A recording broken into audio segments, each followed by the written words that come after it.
Everybody, good evening आप सभी लोगों को एक बार। और आज हम हिमालय का पोर्शन आप लोगों के साथ शेयर करेंगे। मतलब हिमालय के बारे में आज हम लोग आपसे पढ़ेंगे बहुत अच्छे तरीके से कि कैसे किसी चीज़ को समझा जाए और हिमालय का क्या इंपॉर्टेंस है हमारे भारतीय क्षेत्र में। इन सभी चीज़ों की चर्चाएं आज हम आपसे करेंगे। जैसा कि हमने आपको पिछले वीडियोज में बताया था कि हिमालय एक बहुत बड़ा भूभाग है हमारे इंडियन ज्योग्राफी का, जहाँ से प्रश्न पूछने की संभावनाएं बहुत ज़्यादा रहती है। और हमने ये भी बताया था कि हिमालय को हमको किस तरीके से पढ़ना होगा ताकि हिमालय को हम एक मेंस के आधार पर भी लिख सकें और प्रीलिम्स के आधार पर भी हम उनके क्वेश्चनों को सही कर सकते हैं। तो आइए पहले थोड़ा सा हिमालय की हम विशेषताओं को समझते हैं कि हिमालय की विशेषता क्या है। सबसे पहले अगर हिमालय की हम बात करते हैं तो सबसे पहले हम हिमालय की उत्पत्ति के बारे में जानेंगे। किसके बारे में जानेंगे भैया? हिमालय हमने लिखा तो हिमालय का सबसे जो पहला पॉइंट होगा वो होगा हिमालय की उत्पत्ति। क्या होगा? हिमालय की उत्पत्ति के बारे में हम जानेंगे। किसके बारे में जानेंगे भैया? उत्पत्ति के बारे में जानेंगे कि आज जो वर्तमान समय में यह जो हमारा आपको हिमालय का जो क्षेत्र मैं आपको दिखा रहा हूं, यह जो क्षेत्र आप देख रहे हो रेड कलर से, जो मैं यहाँ पर ड्रॉ करने का प्रयास कर रहा हूं, जिसके द्वारा मैं आपको दर्शा सकूं कि हिमालय का पूरा हमारा क्षेत्र कहलाता है। ये पूरा हिस्सा जो मैं आपको यहाँ तक दिखा रहा हूं, ये पूरा का पूरा हमारा हिमालय है। लेकिन इससे पहले अगर हम करें तो 7 करोड़ वर्ष अगर हम पूर्व चले, कितने करोड़ वर्ष करें? 7 वर्ष करोड़ पूर्व की अगर हम बात करें तो भारत का ये हिस्सा नहीं था। तो अगर भारत का ये हिस्सा यहां पर नहीं था तो फिर वहां पर था क्या? आज जो हम लोग बहुत पढ़ते हैं बंगाल की खाड़ी, अरब सागर, फारस की खाड़ी, लाल सागर, भूमध्य सागर, इस प्रकार की कोई भी सागर उस समय नहीं हुआ करता था। उस समय एक ही सागर हुआ करता था जिसका नाम था टेथिस सागर था। क्या था? टेथिस सागर। तो आइए हम थोड़ा सा हिमालय के बारे में जिक्र करते हैं कि हिमालय के बारे में जानते हैं कि हिमालय की उत्पत्ति कैसे हुई। आपको पता है कि हमारा एक जो 7 महाद्वीप आज हम देखते हैं वो एक खंड के रूप में हमारा क्या था? एक खंड के रूप में था, जिसको पैंथालासा जो बीच में से टूटा तो अंगारा लैंड और गोंडवाना लैंड के रूप में जाना गया। तो यहां पर उत्तरी हिस्से में, उत्तरी गोलार्ध की तरफ यहां पर एक प्लेट था जिसका नाम था यूरेशिया। क्या था? यूरेशिया प्लेट था। और यहां पर जो हमें हमारे पास था, यहां पर हमारा भारतीय प्लेट था। ये क्या था हमारा? यहां पर भारतीय प्लेट था। और जो इसके बीच का जो क्षेत्र आप देख रहे हो वह पूरा का पूरा हमारा टेथिस सागर था। ये पूरा का पूरा क्या था? ये हमारा टेथिस सागर था।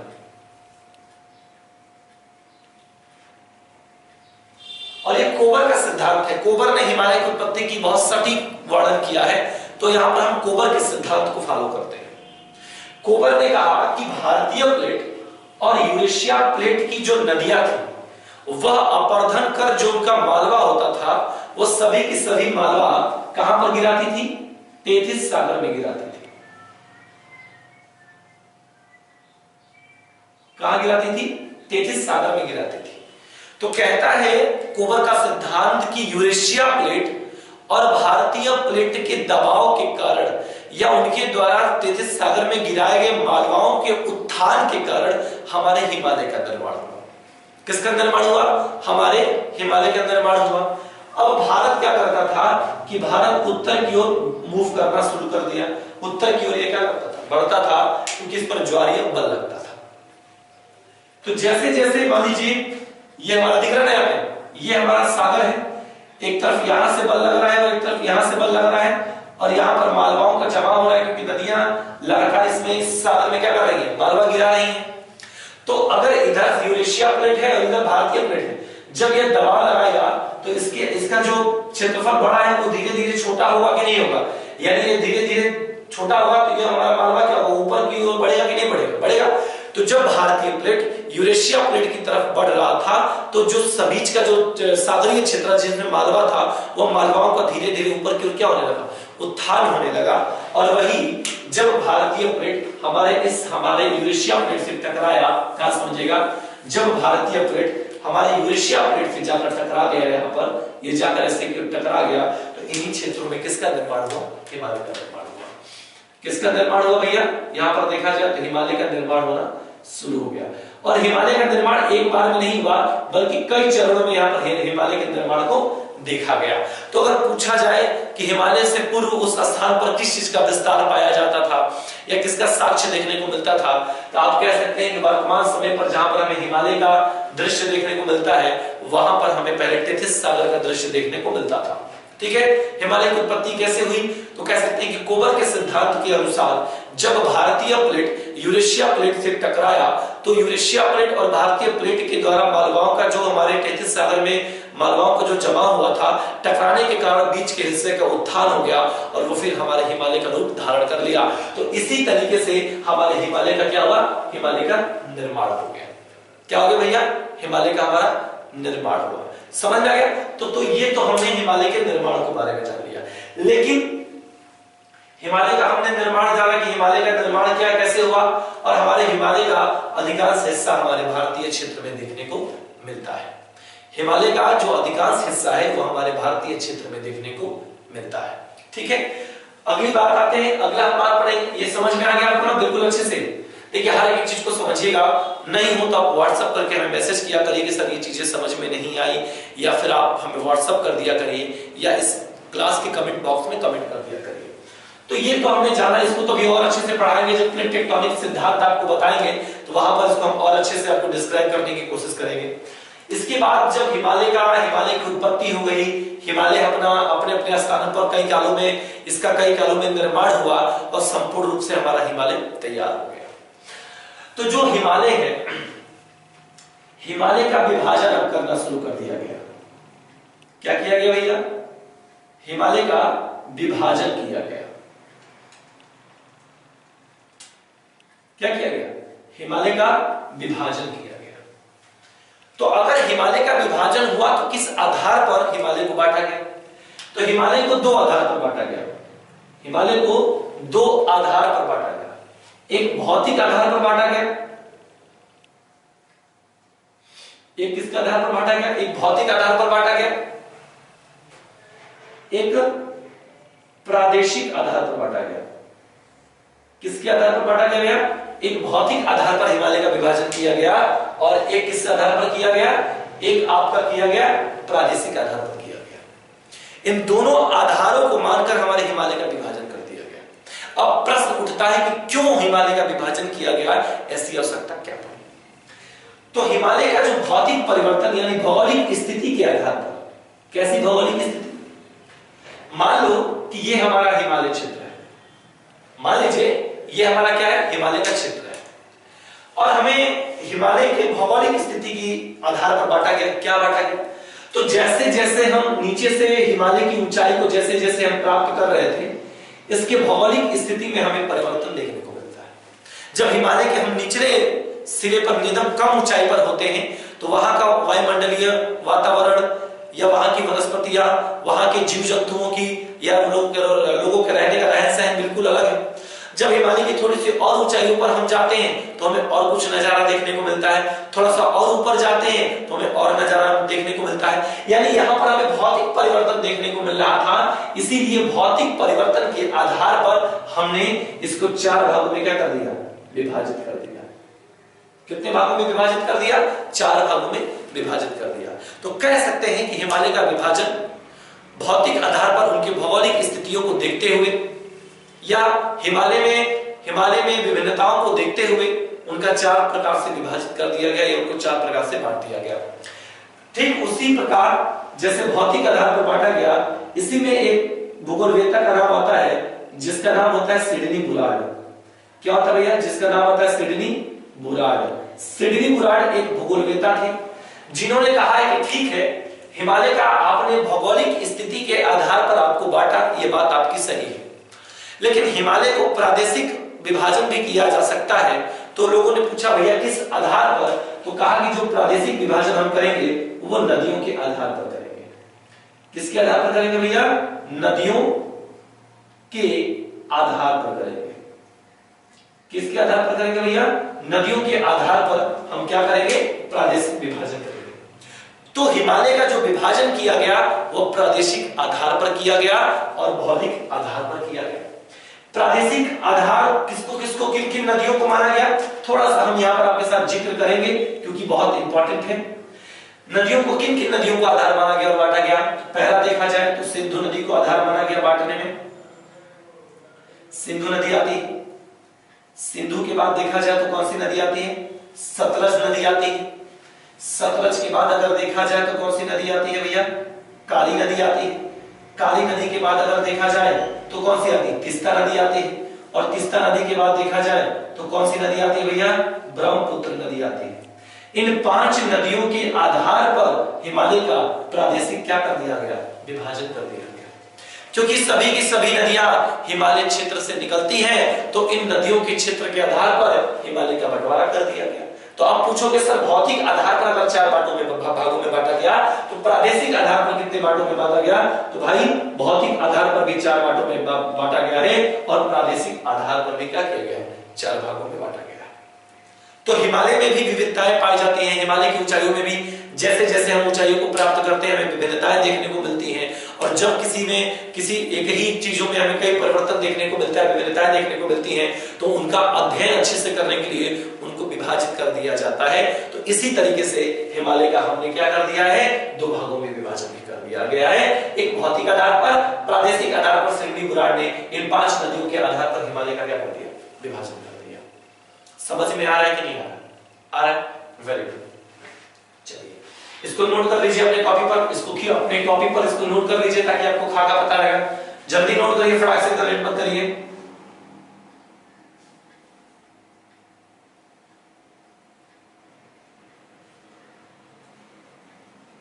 हो गया?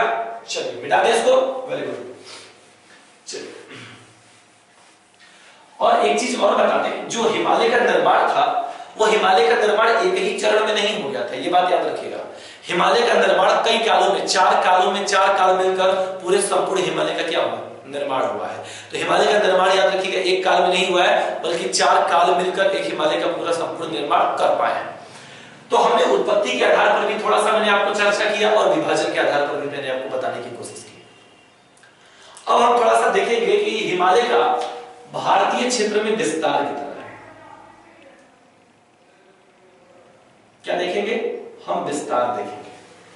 देखिए मैं बांट कर इसलिए आपको पढ़ा रहा हूं ताकि आपको लिखने में आसानी होगी या आपको समझने में आसानी होगी। अगर हम विस्तार की बात करते हैं तो सबसे पहले अगर हिमालय का विस्तार देखा जाए तो भारत के उत्तर दिशा में हिमालय का विस्तार देखने को मिलता है। कहां देखने को मिलता है भैया? हिमालय का विस्तार भारत के उत्तर दिशा में हमें देखने को मिलता है। उत्तर दिशा में, भारत का उत्तरी क्षेत्र है कि नहीं है? जो हिमालय उत्तर दिशा में पश्चिम से, कहां से भैया? पश्चिम से लेकर पूर्व की ओर फैला हुआ है और पूर्व की ओर यह जाकर हमारा हिमालय क्या है? पूर्व की ओर जाकर इसका विस्तार हमें कहां तक देखने को मिलता है भैया? इसका विस्तार हमें अंडमान और निकोबार तक देखने को मिलता है। कहां तक मिलता है भैया? अंडमान एंड निकोबार तक हमें विस्तार देखने को हिमालय का मिलता है।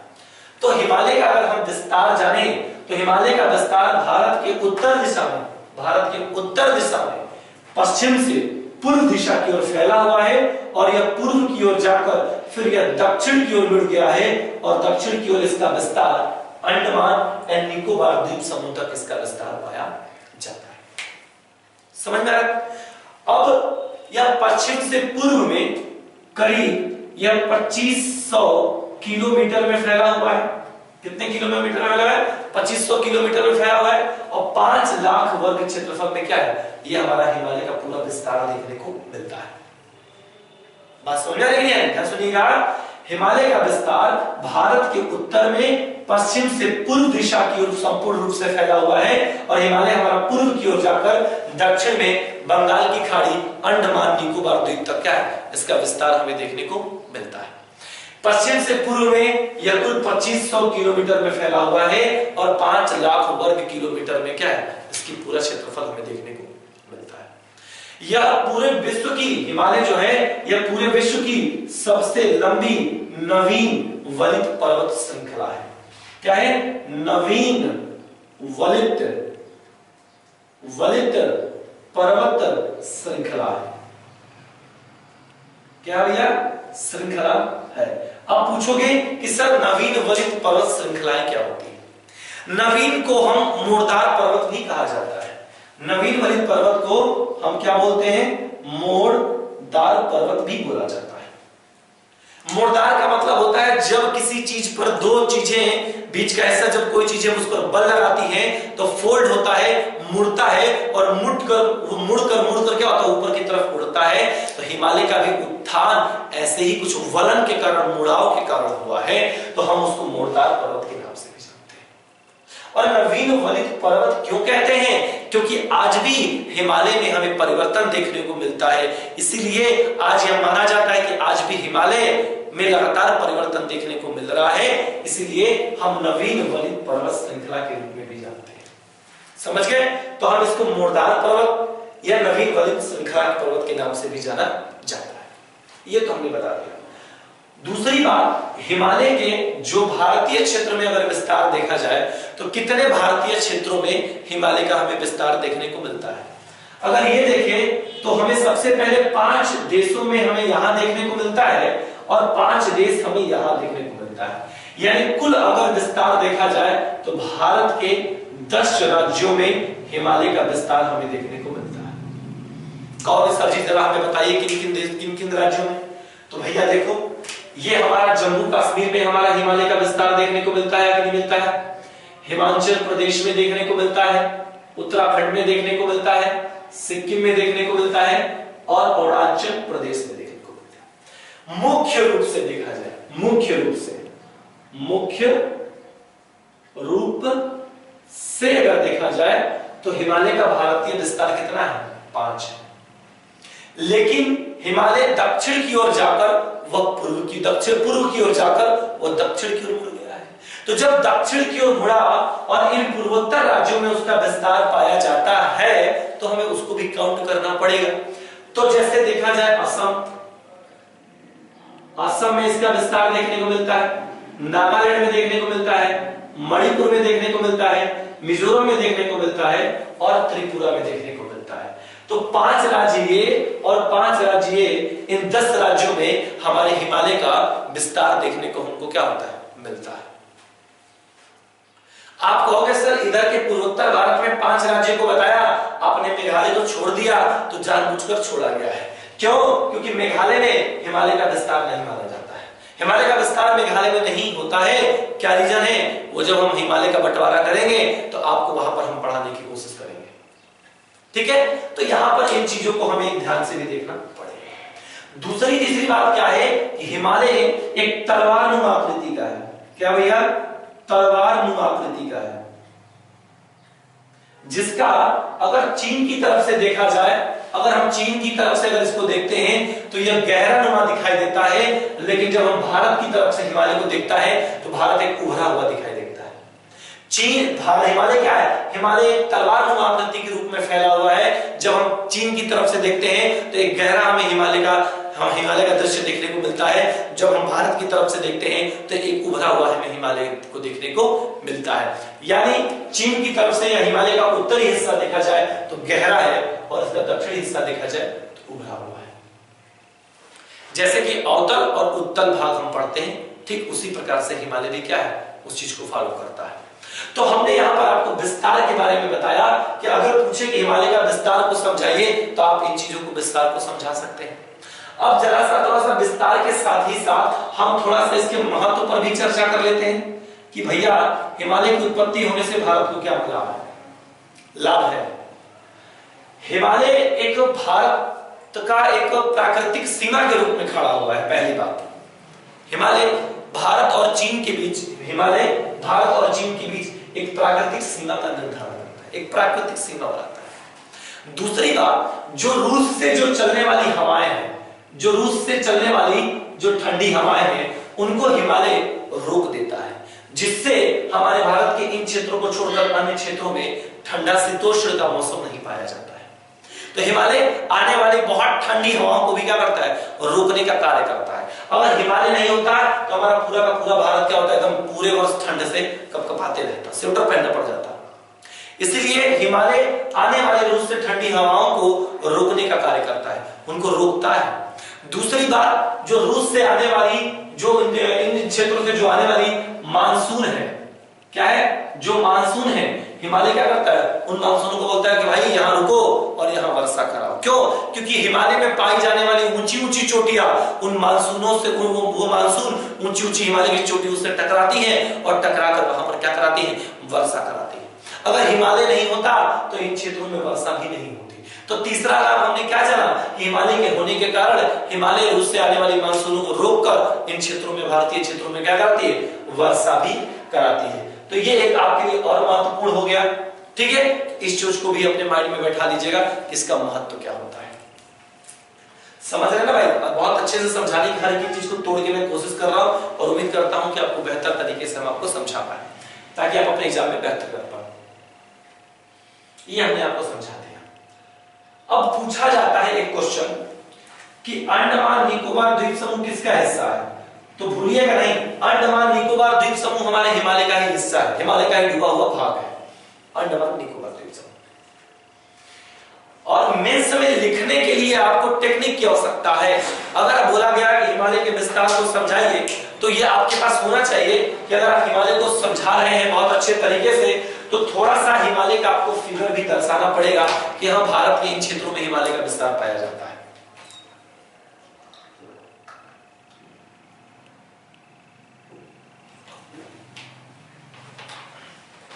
ठीक है, तो अगर थोड़ा सा मिल्स में 300, 400, 250 शब्द से ज्यादा आपको लिखने के लिए नहीं आता है इस आधार पर हिमालय से, तो आप उसके विस्तार को, आप उसकी उत्पत्ति को, इन सब चीजों को बहुत बारीकी से अच्छे से आप समझा सकते हो, इसके महत्व को बता सकते हो। समझ में आ गया? चलिए आगे बढ़ते हैं। समझ में आ गया ना अच्छे से कि कैसे कैसे इसका विस्तार है, क्या है, कैसे नहीं है। ठीक, आगे बढ़ते हैं। और हाँ, एक चीज और बता दें, अगर हम पर्वत के आधार पर हिमालय का थोड़ा सा विस्तार देखें, मैं जो लग गया था, अगर पर्वत के, हमने क्या बोला कि पश्चिम से पूर्व की ओर क्या किया गया है, विस्तार है 2500 किलोमीटर में। तो बोला था कि एक भौतिक आधार पर बांटा गया और एक नदियों के आधार पर। तो अगर हम पर्वत के आधार पर देखें तो हिमालय का विस्तार जो है वह नंगा पर्वत से लेकर, कहां से भैया, नंगा पर्वत से लेकर कहां तक इसका विस्तार पाया जाता है, नामचा पर्वत तक। नामचा पर्वत तक हिमालय का विस्तार पाया जाता है। ठीक है, पर्वत के आधार पर देखा जाएगा। अगर आप नदी के आधार पर लेना चाहते हो तो नदी के आधार पर देखो, कहां से, सिंधु नदी से लेकर, कहां से भैया, सिंधु नदी से लेकर कहां तक भैया, ब्रह्मपुत्र नदी तक इसका विस्तार देखने को मिलता है। अगर नदियों के आधार पर अगर हम देखेंगे तो सिंधु से लेकर ब्रह्मपुत्र तक हिमालय का विस्तार पाया जाता है। अगर पर्वत के आधार पर देखा जाए तो नंगा पर्वत से लेकर नामचा पर्वत तक विस्तार पाया जाता है। समझ में आ रहा है? तो ये चीज दिमाग से उतर गया था, याद है? तो इसको भी अपनी कॉपी पर जैसे मैं बना रहा हूं इसको अच्छे से बना लीजिएगा आप। समझ में आया? ध्यान से। तो ये अगर आपको लिखने के आए कि हिमालय की उत्पत्ति की वर्णन करिए या हिमालय का भारतीय क्षेत्र में विस्तार का संक्षिप्त वर्णन करिए, तो इसको आपको 250 शब्दों में लिखना होगा। तो जरा सा कॉपी निकालिए और बोल रहे हैं 2 क्वेश्चन, एक ही क्वेश्चन बोल रहे हैं, लिखने का प्रयास करिएगा जरा और लिख कर भेजिएगा। देखिए, भारत में हिमालय का विस्तार, भारत में हिमालय का विस्तार और उनके महत्व को समझाइए। ठीक है, भारत में हिमालय का विस्तार और उनके महत्व को समझाइए। कितने शब्दों में भैया? तो आप अभी लिखना शुरू करो मात्र 250 शब्दों में। ठीक है, ये क्वेश्चंस आप लिखकर हमारे व्हाट्सएप पर जरूर करिएगा, बता दे रहा हूं मैं आपको। ठीक है, व्हाट्सएप पर करना ही होगा आपको, तभी मैं कभी आगे क्लास बढ़ाऊंगा, याद रखिएगा। अब हमें थोड़ा सा, ये तो मेंस के आधार पर हमें इन चीजों को जाना और भी विराट तरीके से चलेंगे हम लोग। देखिए, मैं बांट कर इसलिए पढ़ा रहा हूं ताकि आपको बेहतर तरीके से जानकारी हो पाए। उत्पत्ति पूछे तो उत्पत्ति बता पाए, विस्तार रहे तो विस्तार का अलग माइंड खाका बनाओ, सब चीज को एक ही में घाल मिल करके पढ़ा देंगे, समझ में कुछ नहीं आने वाला है। ठीक है, चलिए विस्तार मिटा देते हैं। जरा सा हम पीछे चलते हैं, थोड़ा सा पीछे चलेंगे।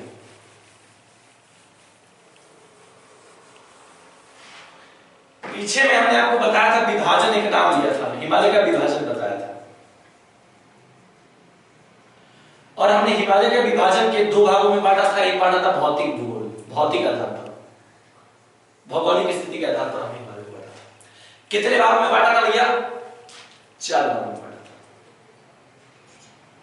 4 भागों में हमने हिमालय का क्या किया था? विस्तार बताया था। अब ये 4 भाग कौन कौन से हैं, ध्यान दीजिएगा। हिमालय का भौतिक भौगोलिक आधार पर जो 4 विभाजन किए गए हैं वो कौन कौन से हैं? ऐसे नहीं, ऐसे समझाते हैं आपको। पहला,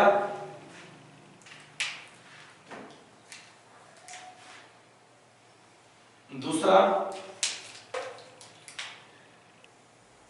तीसरा और चौथा। 4 हिमालयों में भौगोलिक आधार पर इनको बांटा गया। कौन कौन से होते हैं? पहला हमारा जो आता है उसको बोलते हैं ट्रांस हिमालय,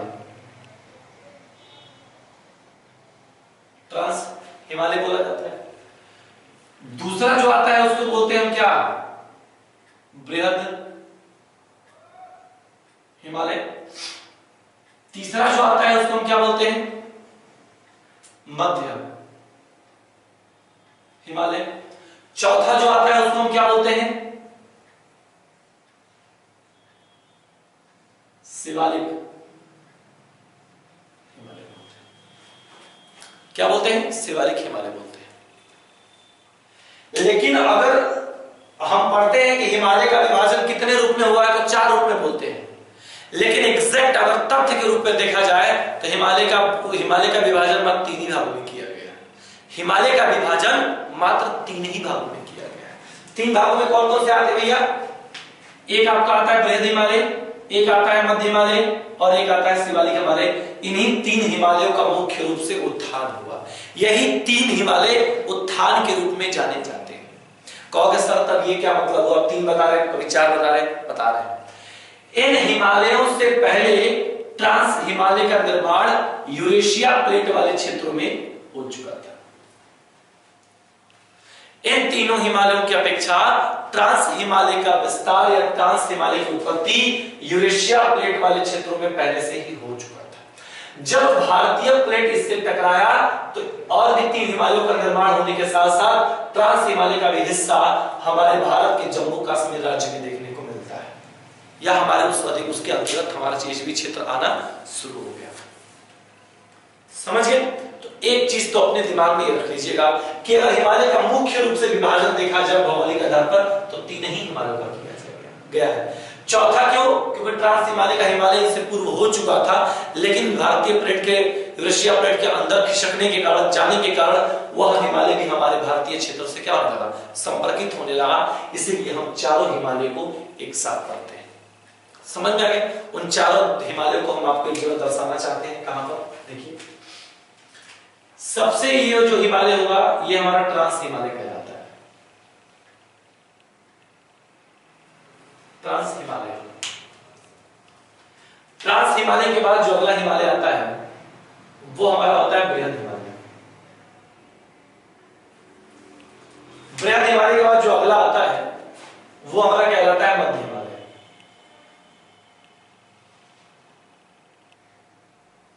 और मध्य हिमालय के बाद जो अगला आता है वो होता है शिवालिक हिमालय।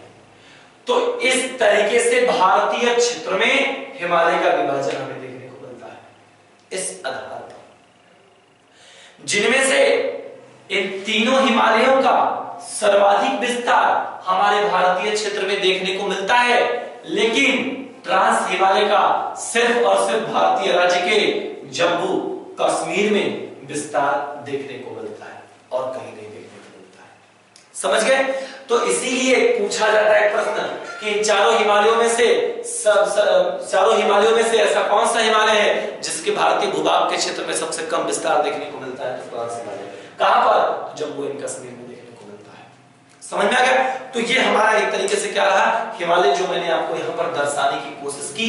इस चीज को बहुत अच्छे तरीके से समझिएगा। हिमालय से प्री कमेंस में क्वेश्चंस बहुत सारे आते हैं, जैसे हिमालय का भारतीय क्षेत्र में विस्तार को समझाइए। कई सारे ऐसे तथ्य के रूप में आपके यहाँ पूछे जाते हैं।